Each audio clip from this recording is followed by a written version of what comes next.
Hello and welcome to She Leads Collective podcast. I'm Mary Gregory and I'm so glad you're here.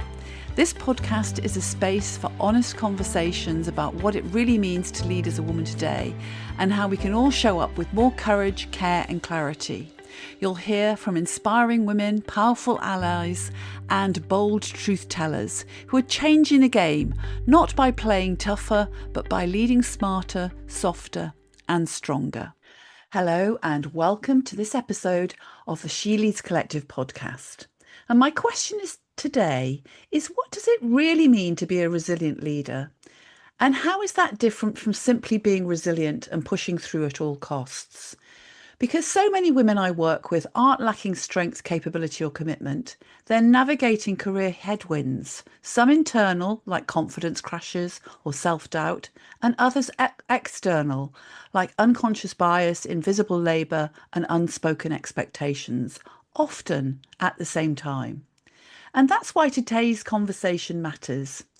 I'm really pleased to welcome today Webb and Skye, Deane, co-founders of Resilient Women Leaders, a leadership and development consultancy dedicated to helping women lead themselves and others with confidence, clarity and resilience. Between them, Alex and Skye bring decades of experience across leadership, sport, education, service environments and high-pressure roles. They've both lived the realities of leadership firsthand, including confidence crashes, identity shifts, and the challenge of leading while carrying a lot of responsibility for others. What I really admire about them is not just what they do, but how they do it, as collaborators, partners, and allies to women at every stage in their career. So today, I hope that we'll be exploring their distinction from resilience and resilient leadership, the key barriers that are seeing women being held back and how these overlap with career headwinds that many women face, and what becomes possible when women are truly supported, not to fix themselves, but to lead in ways that are sustainable and authentic. Skye and Alex, it is so lovely to have you here today. Thank you for joining me. Thank you for having us. What a great welcome. I love that description. Well, I do my best. Yeah, thank you, Mary, for having us. It's a pleasure to be here. Thank you. Oh, it's lovely to have you. So let's kick off because, you are running this really dynamic consultancy, Resilient Women Leaders, which we'll talk about shortly. But I'm really curious about your backstory because you are both really great role models of how to navigate the business and corporate world and also in setting up your own businesses together as well. So you both had successful careers before you co-created Women Leaders. What were some of the pivotal moments that made you step back and say something needs to change for me and for women? Skye, let's start with you. Yeah, thank you, Mary. And it's a great introduction there, and it's got me thinking already. My cogs are whirring in my brain. I think for me, my background is from the military, so I was a former army officer in the British Army. So I come from that environment of high-paced tempo. I've deployed in Iraq and Afghanistan. I'm a military child as well, so I'm very much part of the armed forces community, and I'm married to a serving army officer as well. So that armed forces background is really pivotal to me. And I'm a physiotherapist by trade, so I was a physio for 18 years before giving up my clinical boots last year to jump two-footed into the business, having set it up 5 years ago. And I went through this kind of self-development journey around 6-7 years ago now, where I lost a bit of identity, a little bit of purpose. The military I loved, physio I loved, but I was wearing a uniform. I was almost, that became who I was. That was very much created who I am today. But when I left the military and was sort of on this new trajectory, if you like, and I was a new mum. I had two children at the time who were 2 under 2, and I sort of lost my identity, my sense of purpose. I'd always been the yes person. So if something happened, I would go and do it. But now I couldn't do that because I was at home. So I went through this personal journey of lacking identity, a lack of confidence in who I was, because that what I do had become such a key part of who I was. So I went on a self-development journey, and it was through that process of finding who I was again. Never went away. It was just bringing it to the forefront again, getting confidence in who I was again, showing up my authentic self, and not having a title to dictate who I was. And that's been a journey, a huge journey, and one we're still on, I would And say. I think, well, it's an ongoing journey, isn't it? But I hear a real strong reconnection to you at the core of you. Who am I? What am I here to do? What's my purpose? Very much a reconnection with that is what I'm hearing. Yeah. That's a beautiful story. Thank you. And Alex, let's hear the same from you. What's your background?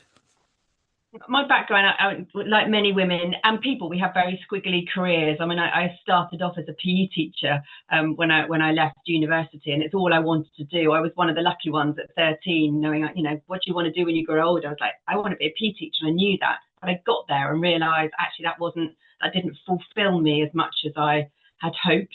I still love my sport. So I moved into the sport industry and TV and media, and then into the events industry. I got made redundant actually when I was in my late 20s, because our TV sports company, we used to do all the extreme sports. We did so well that we got bought out by one of the biggies, but we all lost our jobs. So at that point, it was like, and it was a really good reminder of kind of you just not reinventing yourself, but it was a way of being able to realize, actually, I really enjoyed being in that environment. This is what I know now, that environment. And I went a recruitment agency, then I found a role for me in an events company. And that absolutely was where I loved running events. We were doing corporate events. And then I got headhunted to be an events director for an experiential marketing agency doing large events. I think one of my biggest events was with Skye TV. We did 36 events, bringing their channels to life in experiential ways over one weekend, taking over the whole of Manchester. And that was amazing, exhausting. I learned so much. And the company then created a role for me around running one-off events. So I was really, again, as Skye said, we were at the height of our careers, successful.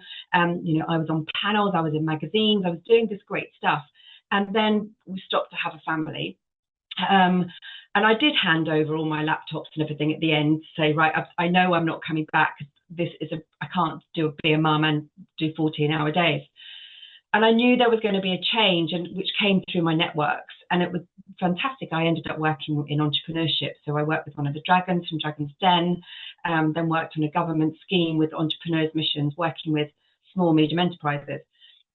I was always the safe pair of hands, getting stuff done, making stuff happen, really building relationships. It was in 2015 that the government changed and our funding was lost from the government program we were running. The small team I was working with, they were all PR people, so they pivoted in that way. And I was like, what do I do? Where do my safe pair of hands come in here? And I ended up. Well, I worked with them, carried on working with them, but I realised now I wasn't living my values, I wasn't using my strengths, and my confidence just dipped. I was like, I'm a mum of two. I've got a husband that travels. I only want to work 3 days a week. What are my skills? Who's going to want to employ me?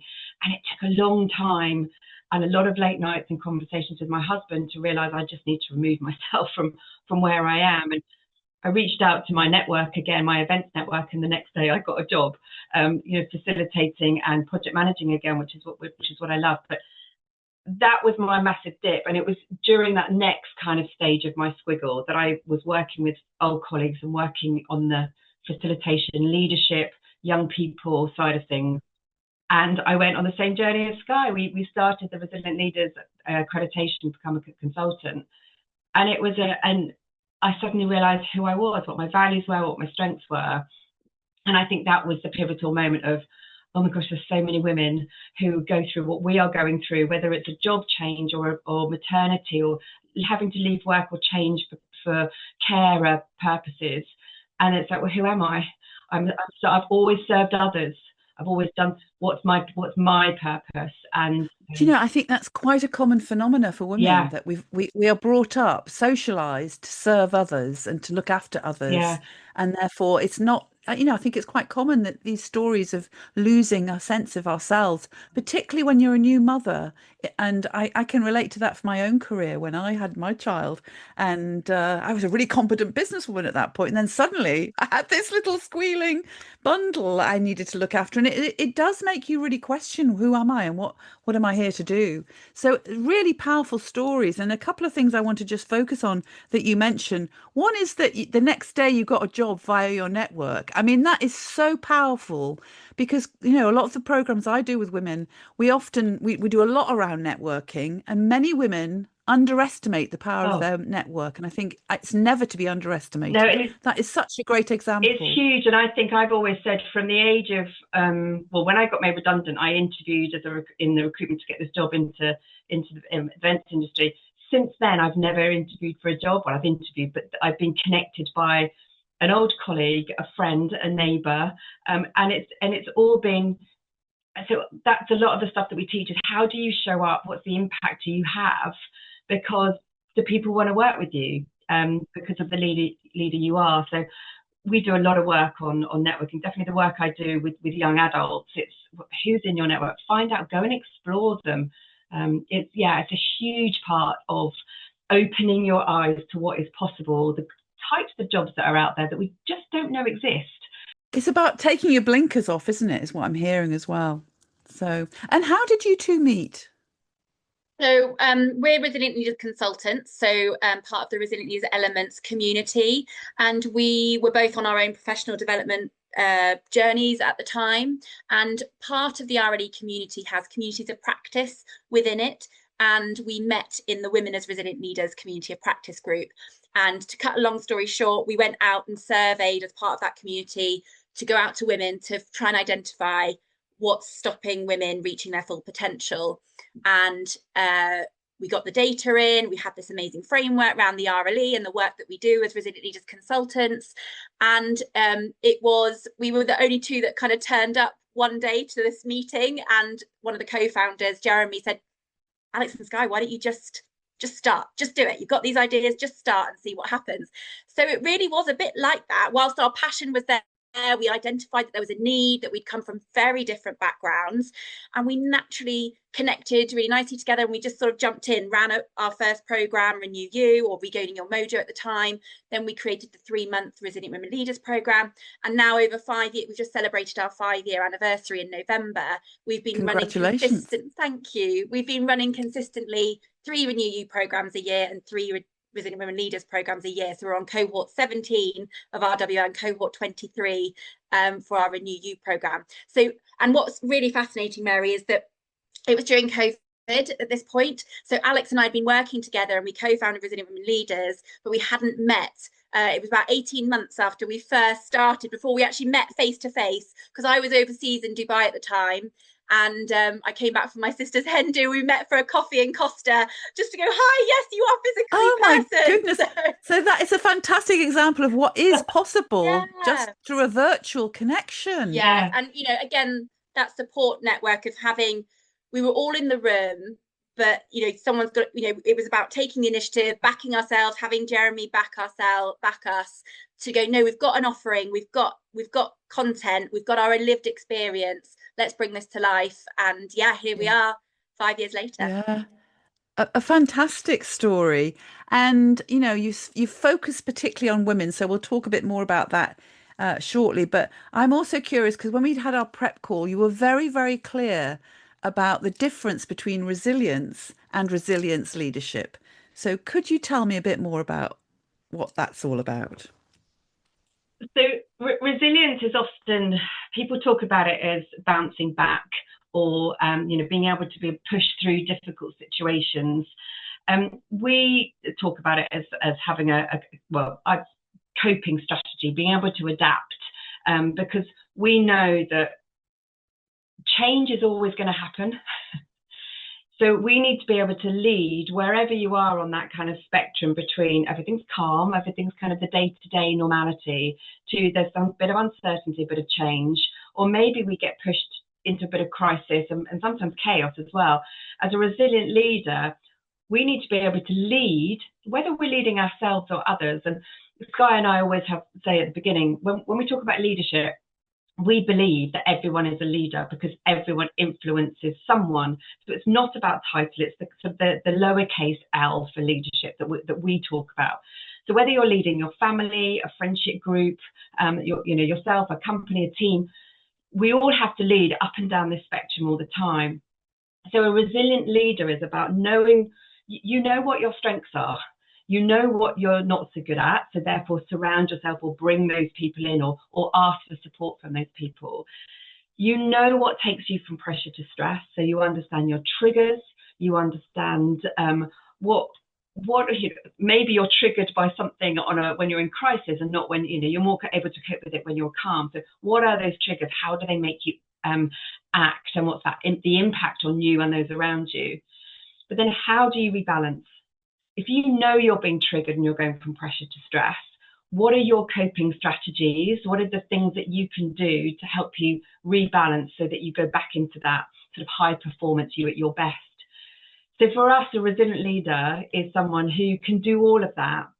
And the resilient leader's framework gives you a framework from which to kind of lean on or lean into as well, knowing it gives you a tools. We talk about it being sort of like a penknife. You know which tools to pull out at any one time because of the situation you're in. So that for us is about I love leadership. that analogy. And so what you're talking about is the internal work that needs to be done to become aware of yourself, your strengths, what your challenges may be, what your triggers may be, how you manage those for yourself, and then also the external impact that you have by being able to manage yourself and understand yourself better. Yeah, and the framework itself, the Resilient Leaders Elements framework, I mean, there's 4 elements. It's clarity of direction, so knowing where you're going, and how do you then communicate that to those around you? So if you're running a team, communication is, sometimes we think, oh, if I've said it once, everybody knows it. But we know that everyone's got different behaviour preferences, and we use a behaviour profiling psychometric tool in the work that we do. So you understand that you've got to communicate differently to different people. And in COVID, our main thing was just communicate. Just keep showing, even if you haven't got anything new, that communication is key. Then you look at awareness, so a self and others and the environment you're in. Then it's about leadership presence. How do you show up? What's the impact that you have? And then resilient decision making. What's the decisions that you make? Are they robust? Are they versatile? Have you been creative, or are you just so blinkered and head down? It's like, I must get through this. Therefore, you're not opening your eyes to possible support systems, which is definitely something that as women, we often think that actually asking for support is a bit of a weakness. Yes. Great. I love that it's the 4 different dimensions as well, because that keeps it fairly simple and manageable, isn't it? It's very easy to remember that, isn't it? Rather than sometimes seven habits or 11 steps to, 4 is a nice round number there. Mary, can I add to that at the heart of those 4 is the who I am and what I do. So having confidence in both of those. And the additional part that I want to add to the resilient leader piece is knowing when to step up and step back. So not only do you do your own work about what pressure to stress, your own values, how you show up, but actually knowing what takes other people from pressure to stress, how they rebalance, what they need in the moment. Because as a resilient leader, as we know, a leader doesn't have all the answers. We don't have to have all the answers. We need to know when to step up, because we've got those strengths to do that, but also know when to step back and allowing other people who might be more junior, that's okay. If they're best positioned to step forward and run that particular task or project, then that's okay. So resilient leadership isn't about like kind of grit and determination, like you were saying in your, like we agreed with you in your introduction, Mary. It's about adapting, knowing when to step up to be supported, and then knowing when to step back to support. Lovely. So I love the clarity of your distinctions that you're sharing today. I think our listeners are going to be really benefiting from these. So you talk about the barriers, and you talk about inner and outer barriers, which I may have mentioned some in my introduction. I'm guessing I probably have, because I think they are fairly common, and we are starting to talk about them much more overtly than in the past. But do you identify 7 key barriers that you feel prevent women from fulfilling their potential? without necessarily listing them all, but it'd be really good to touch on the ones that you think are the most pertinent and seem to raise their heads again and again. Yeah, yeah, absolutely. So, when we did the research, we wanted to try and identify if there were themes. Clearly, when we went out, there were lots of things came back in, and we tried to sort of put them into themes. And of those 7, there were 3 internal barriers and 4 external barriers. So the internal, you've guessed it, you shared it in your introduction, that lack of confidence, this concept of imposter. I know you don't like using the word syndrome, imposter syndrome, because it relates to a lot of people. And then that being heard, people don't feel heard, they don't feel their voice. They might be at the table, but actually, are they being listened to? And then the external barriers around lack of appreciation for emotional intelligence. Are we actually recognizing the room, really understanding other people? Unconscious bias. We all have our unconscious bias. Actually, how does that show up for us and the people that we're around? It's never ending, isn't it? Exactly. And it's dynamic. That's the thing. A narrow view of leadership, this concept that we've kind of touched on around hierarchical leadership. There's a time and a place for that, but actually, do we need to be doing more of that collaborative working, really getting to know everyone around us? And again, it comes back to our uncertainty spectrum that Alex was sharing, that wherever you sit on that, we talk about inclusion, control, and openness. Actually, that'll vary depending on how time restricted you are, your capacity, your resources available. If you're in that crisis chaos end, we absolutely need that hierarchical leadership, that control, someone dictating. Whereas as we come down to time of calm, it's that time to be inclusive and really open, allowing that more collaborative approach. And then the final one was a lack of appreciation for diversity in the workplace. So we've talked about that around stepping up, stepping back, bringing in other people around us. So they were the kind of themes that established. And for us in our programs, we hear a lot about lack of confidence, people going through that change, and not being able to have their voice being heard. And that comes, and we can support them because it comes from the who you are and what you do, the 4 elements, and bringing confidence and regaining that confidence in yourself. So tell me a bit more then about how you do go about supporting women to navigate and develop their strengths and overcome some of these barriers. So just adding on to what Skye was saying about those barriers, we find so our programs that we run open programs. And the reason we wanted to run open programs, as well as we do work with corporates and companies as well internally. And we actually finished one yesterday, a Renew You program with a corporate, really focusing on getting time back for them, that Renew You type element. The open programs are run, the 3-month one called Resilient Women Leaders. This is for women who are transitioning into more senior roles, maybe working in a team. And also just women who are looking for that confidence in their leadership language and also that leadership impact. And they're open because they can come and completely remove their masks. So when we go into a business and we run an internal sort of company workshop leadership program, everyone's still holding on to who am I meant to be? What's my role? I need to be that leader. Whereas when they come onto our program, they can take the mask off, because we only actually accept a maximum of 2 women from any one company on any one cohort. So we have a couple of companies who send us maybe 1 or 2 women each cohort because they can see the benefits of it. And they interact. It's cross-industry. Someone asked me the other day, can you just let me know what industries do you work in? I said, well, everywhere. We're not looking industry specific, because this is about who I am and what I do. This is a leadership, sort of building that confidence. So the women then get to share stories. They suddenly realise I'm not the only one in the room who feels like this. So it's a great way of that builds confidence in itself when they realise I'm not alone. So that's the Open Resilient Women Leaders program. And one of the things we always ask to have a poll at the beginning, because we share the 7 barriers, right? And we ask, so what are the top things that are your obstacles now? And lack of confidence and imposter syndrome, however you want to describe that, are the 2 things that consistently come up. And in the research, because we redid it in 2023 after COVID to see if COVID had an impact, on the research, what it showed was wherever you are in your career, imposter syndrome and lack of confidence has an impact. It grows as you go through your career. I'm in my sort of 50s at the moment, so I'm that perimenopause, menopause stage as well. So when you then throw in all the hormones as well, that confidence takes a massive hit. So we've just started cohort 16 last week, and these amazing jobs that these women are doing, and their level of seniority in the business, and all of them were saying, I've just lost my confidence. I just need that boost of knowing that I'm doing the right thing. And it's always amazing, but that's at the end, all our women are able to answer the question. People choose to follow me because I know who I am and what I do, and people choose to follow me because, and they can articulate it.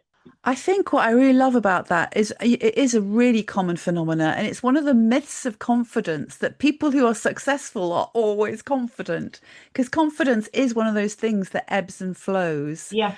And absolutely, imposter thinking, which for me is more of a phenomena, it's more of a thought dysfunction. It's part of, as human beings, we have these thoughts that don't really help us, rather than a syndrome, because it's not an illness, it's a thought pattern True. that is not necessarily helpful. But it is so common for successful people to have that type of thinking. That's one of the things that contributes to their success, because imposter emerges when we're outside of our comfort zone. If we step outside of our comfort zone, it brings up all our fears. And I mean, in my world, I call it our ego. Our ego gets very noisy, like, oh, do you think you should be doing that? And who's going to give you the time of day? And you're really a fraud and all that sort of stuff. It's all our ego playing tricks on us to stop us and keep us safe in our comfort zone. But actually, the way to grow, be effective, be successful is to step out of our comfort zone. And those people that are hugely successful are always stepping out of their comfort zones. And it's no wonder they experience imposter thinking. I love how you talk about that. And also, it sounds, very interactive, very supportive, women supporting women.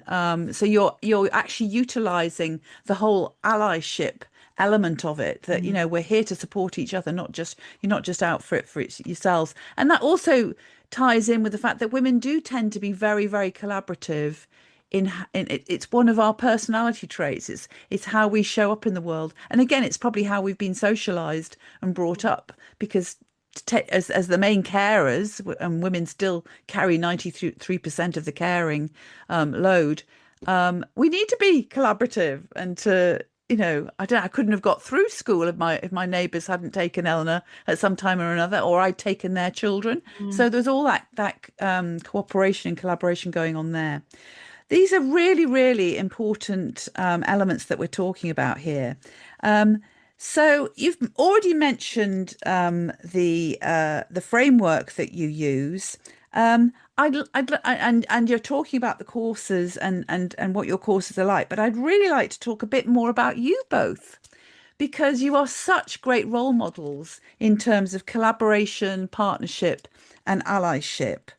So how do you feel you work together, and how do you make it so collaborative as opposed to competitive? Because I think often what happens in partnerships is, although we're collaborating and we're working together, our ego can take over, and suddenly we find out we are competing against each other. But you are role modeling such beautiful collaborative behavior today.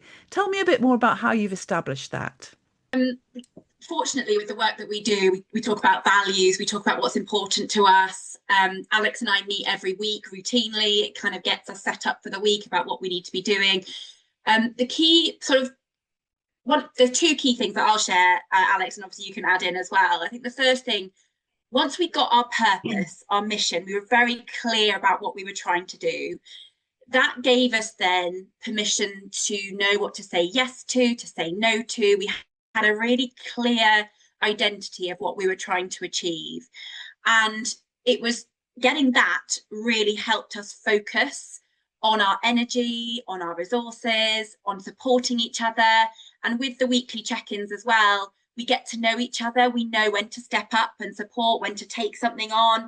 We really know each other's triggers, our stresses. How do we balance giving permission to the other one? Do you need to do that right now, or can that wait? You're almost having that support but supportive challenge at times as well to step out of the comfort zone. So I think the first thing for us was around being really purposeful, knowing what our intent was so that we can match that. The second thing for me was around consistency and just getting going, supporting each other, confidence. But that came with self. And it was about recognizing doing our own self-work, and we practice what we preach in what we're doing, and we hold each other to account. So there's this piece around consistently. We talk about building muscle in leadership and resilience, like going to the gym. You can't expect a six-pack just from going once. We need to take time, and we shared in our introductions, it's been a journey. We've been working together 5 years. Alex has been in her business for 10 years almost now. I think I'm at 5-6 years now. So, we've got the experience from each other, but we continue to work on ourselves and hold each other to account, and recognizing when we need to support, when we need to challenge, and be really consistent with ourselves. I think that's so important, that continual working on yourselves. It's not, we're never a finished product, really. I hate to disappoint anyone who's listening who thinks one day I'll be sorted, because it just doesn't happen. But it does get easier, I think, because and more fun in a way, because as you keep opening up and becoming more aware, you're more resilient, actually. So it ties in exactly to what you're talking about. Sorry, Alex. I was just going to add that's the vulnerability bit. We talk about in leadership presence, that element of leadership presence, about authentic leadership and being vulnerable. And we don't mean being vulnerable and sharing everything, although Skye and I have got to that side. We're friends as well as business colleagues, which is because we've been in each other's lives for so long now. But that vulnerability-based trust, that's what we want to be able to try and get to when you're, as a leader, is being able to say, actually, I'm having a bit of a bad day. And I love it when Skye says, she says, do you really need to do that right now? I am someone who loves to juggle lots of activities and things. And Skye is really good at saying, is this something, because she can see I'm getting overwhelmed, and go, just drop that for now. And it's great to have someone else to be able to kind of hold a mirror up to you. It sounds like you're really good at anchoring each other, actually. Because we've got the language. You've got the language, you've got the models, the understanding, the processes probably. It sounds really, really powerful. And what a great example you are of real, vulnerable, open leader. I mean, when you were sharing just there, Skye, I was thinking, gosh, you are so open with each other. And you're so open in the conversation that we're having now. And that level of vulnerability really does build very, very powerful trust. And I think what I'm so impressed by is that you met virtually, and it was quite a long time before you actually met in person. It just shows you what is possible at distance and online as well, doesn't it?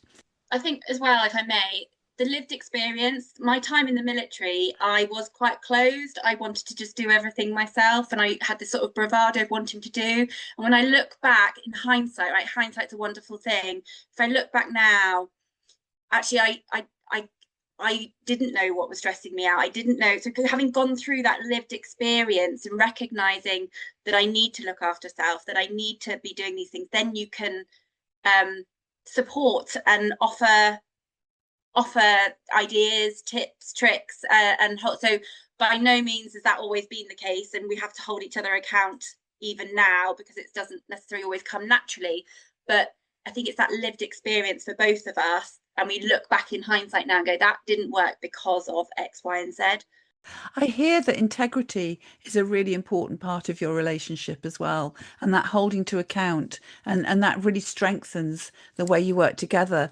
I do want to ask, and you might, I don't know whether you feel comfortable to answer this, but how do you deal with difference and conflict? So it's a natural part of being in partnership that you're not going to agree all the time, and you will have different strengths. So sometimes there might be a rub there as well. So how do you deal with that difference and with that conflict? So I think, again, it comes back to, we have a great model in terms of the Resilient Leaders framework, that we'll go back to that. Where are we? It's a different perspectives.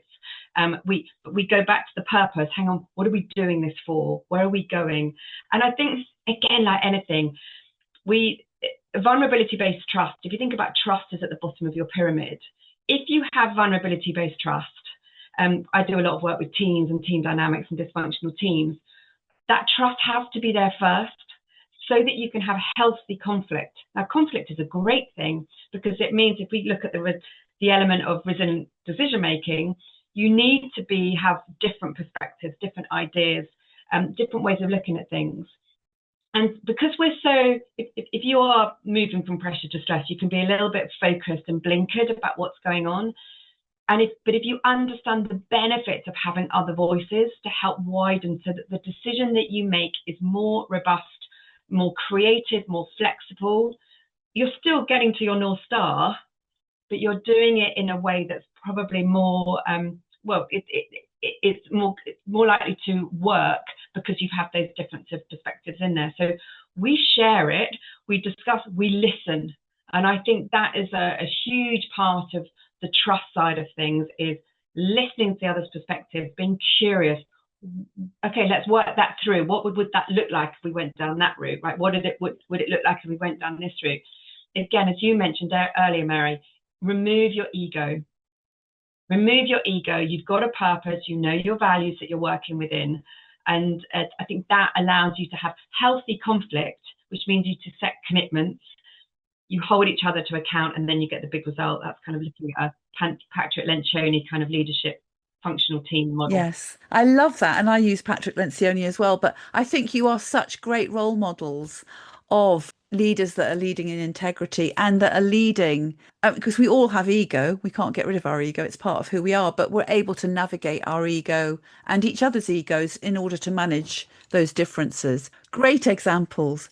Skye. Yeah, I think for me as well, because we keep coming back to this language, because we have a language. I mean, Alex sent me something the other day, and I was already in my I was quite stressed. It had been quite a stressful day for me in a variety of different reasons. And I remember just sort of seeing the top line, and I was like, I've seen it, but I haven't read it because that might just tip me over. So I'll come back to it tomorrow. But almost it's like recognition, saying, I hear you, I've seen it, but actually right now I'm in stress, so I just need to rebalance, and I'll read it tomorrow. So I think there's a piece around being honest with each other as well, of when we are, because we know what each other needs, and sometimes we can recognize it in each other before we recognize it in ourselves. Yes, yes. But Skye, I also want to add, you have just given us a beautiful example of how to manage a boundary. A lot of the women I work with struggle with managing boundaries and saying no. And you've just given us such a lovely example there of, yes, I get that, I hear it, I'm not able to attend to it right now. And that is just really, really beautifully put. So thank you for sharing that. In fact, you've both shared some really gorgeous examples, and your whole presence on today's call is really such a great role model of how to be a resilient leader, but also how to work so well and collaboratively in partnership with each other. I've really enjoyed this conversation. I would like to bring us to a close, though, and there's a couple of questions I'm going to ask before we close. So for our listeners today, many of our listeners will be busy women who are leaders in their lives and in their work, and they may be struggling with feeling overwhelmed or stressed. What would be one simple thing they could do? Let's hear maybe one simple thing from each of you that you would suggest they do. Skye, let's come to you. Oh gosh, I was hoping you're going to go to Alex first. So I think the first thing is asking for help. I think recognizing that actually you're not at your best, and just sitting in that and owning it. We talk about accept, acknowledge, take action. If you always do what you always did, you'll always get what you always got. You are not responsible for your first thought, but you are responsible for your second thought and your first action. So if you need to ask for help, if you just need to talk to a friend, get some support, just establishing that first thing of accepting it, that something's got to change, and then share it with someone, your partner, your friend, your colleague, then that's the starter. That's the kind of accountability, if you like. And then it's around, right, what isn't working, and giving yourself space, connect with what matters to you. If we are doing something that we enjoy and that's important to you and that matters, then already your sense of well-being and confidence will start to lift. And I can say that when I was a new mum, I didn't do my singing, I didn't do my hockey, I didn't do it. I was like, no, my 2 children are my focus. I need to, my husband's away, I've got to just focus on that.